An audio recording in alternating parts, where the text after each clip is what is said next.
ಅಂದ್ಮೇಲೆ ನಿನ್ನ ಮುಖದ ಮೇಲೆ ಮೀಸೆ ಯಾಕೆ ಇರ್ಬೇಕು? ಗಂಡಸ್ತನವಿಲ್ಲದೆ ಬಂಡ ಮಾಡೋ ದೊಡ್ಡ ಗೌಡ ನಾಡಿಗೆನ ಹರಿಬಿಡಬೇಡ.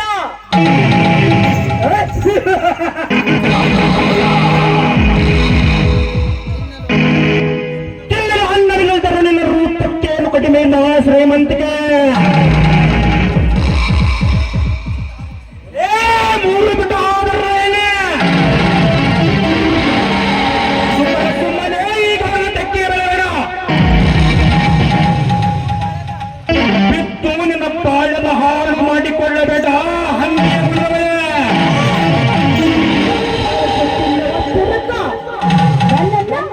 ಹಂದಿಗೆ ಹೋಲಿಸ್ತಾ ಇದೆಯಾ? ಹಂದಿ ಅಂದ್ರೆ ಏನಂತ ತಗೊಂಡಿದ್ಯಾರೇನು? ಹತ್ತನೇ ಅವತಾರವೇ ಹಂದಿ ಅವತಾರ. ಹಿರಣ್ಯಕಶಿಪು ಸಂಹಾರ ಮಾಡಿದವರೇ ಹಂದಿನೇ. ಮಾತಾಡ್ತಾ ಇದೆಯಲ್ಲ, ಹಂದಿಯ ಬಗ್ಗೆ ನಿನಗೇನು ಗೊತ್ತು?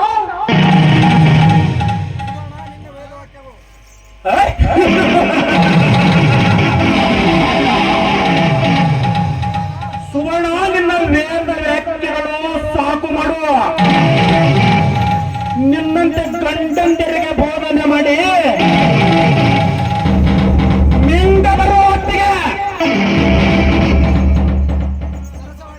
ನಿಂದರೊಂದಿಗೆ ಸರಸವಾಡಿ ಗಂಡ ಬರುವ ಹೊತ್ತಿಗೆ ಮನೆಗೆ ಹೋಗುವ. ನಿನ್ನಂತ ಮುಂದಿಯರೆಷ್ಟಿಲ್ಲ ಹೇಳು ಈ ಸಮಾಜದಲ್ಲಿ. ನಿನ್ನ ಮುಖದಷ್ಟು ಮಣ ಹಾಕ ಕಡಿಗೆ ಮಾರಿ ಗೌಡ. ಹಿಡಿಯುವವರಿಗೆ ಬರಬೇಡ. ಹರಿಬದ ಮೆಟ್ಟದಿಂದ ಹೇಳ್ತೀನಿ ಸಾಯಬೇಡವೋ ಗೌಡ.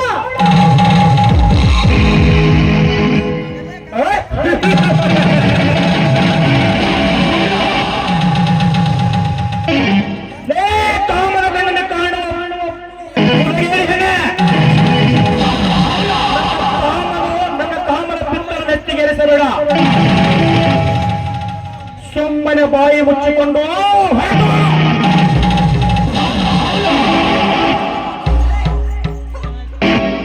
ಜನ್ಮಕ್ಕೆ ಗೌಡ, ನಿನ್ನಲ್ಲಿ ಆಸ್ತಿ ಅಂತಸ್ತು ಅಧಿಕಾರ ಇದೆ ಅಂತ ಹುಚ್ಚು ಸೋಳೆ ಅಂತ ಕರಿತಾ ಇದ್ದೇನೆ. ಹುಚ್ಚು ಸೋಳೆ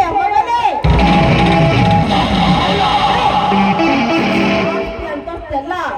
ನಾನು ಅವರ ಅಣ್ಣಂದ್ರು ಬೆಟ್ಟಿ ಬಿಟ್ಟಿರೋ ಹರಕು ಚಪ್ಪಲಿಯ ಸಮಾನ.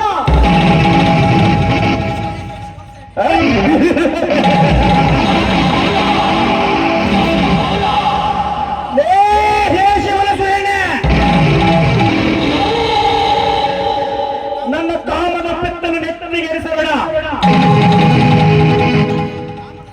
ಲೇ ಕಾಮನ ಹೇಳೆ, ಸುಮ್ಮನೆ ಬಾಯಿ ಮುಚ್ಚಿಕೊಂಡು ಹೊರಟುವ. ಈ ಗೌಡನ ತೆಕ್ಕೆಗೆ ಬೀಳಬೇಡ. ಗೌಡ, ಕಣ್ಣು ಒಲಿದರೆ ನಾರಿ, ಮುನಿದರೆ ಮಹಾಮಾರಿ.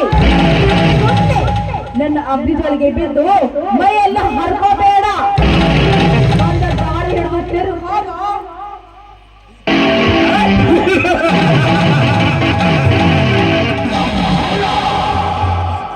ಮುಂದೆ ಇಟ್ಟ ಹೆಜ್ಜೆ ಹಿಂದೆ ಇಡಬಾರದು. ನನ್ನ ಕಾಲದ ಕೋಪಾಗ್ನಲ್ಲಿ ನಿನ್ನನ್ನು ಸೌಂದರ್ಯದ ಸುಂದರ ಲೋಕವನ್ನು ಸುಟ್ಟು ಬಿಡುವೆ. ಈ ಗೌಡನ ತೊಟ್ಟ ಛಲ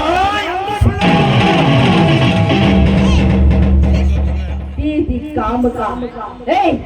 ಕಚ್ಚ ಹರ್ಕ ಗೌಡ.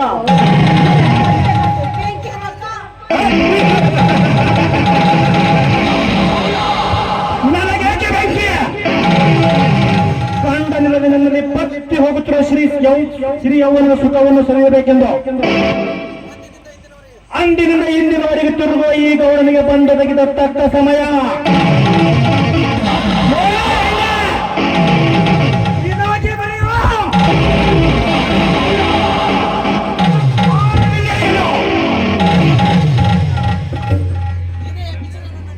ಅಯ್ಯೋ ಅಯ್ಯೋ, ಇದೆಂತ ದೈವ ತಂದು ಸಡೆಯ.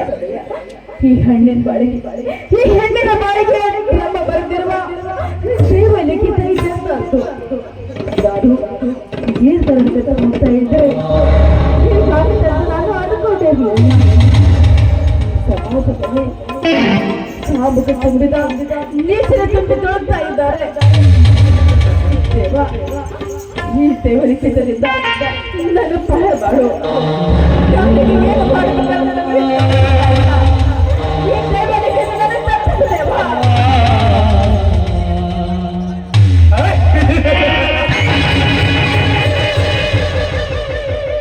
ಈಗ ನೀನು ಏನ್ ಆಡಿದ್ದರೂ ಏನು ಫಲವಿಲ್ಲ. ಈ ಸಮಯ ನನ್ನದು. ಏನು? ನೀನೇನು ಒಪ್ಪಿ ಬರೋದಿಲ್ಲ. ನನ್ನ ಕಾಲಿಗೆ ಇರ್ತೇನೆ.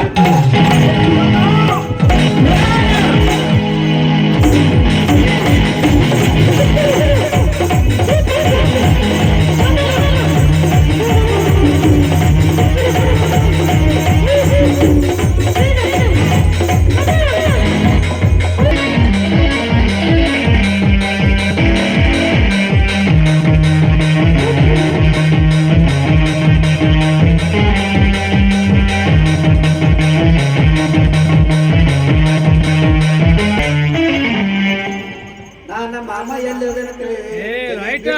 ಬಿಟ್ಟು ಗೌಡ್ರು ಬೇರೆ ನಡೆಸ್ಯಾರ ಇಲ್ಲ ನಿಂತಿರ್ಬಾರ್ದು ಪಟ್ಟಣ ಜಾಗ ಖಾಲಿ ಮಾಡ್ತೀನಿ.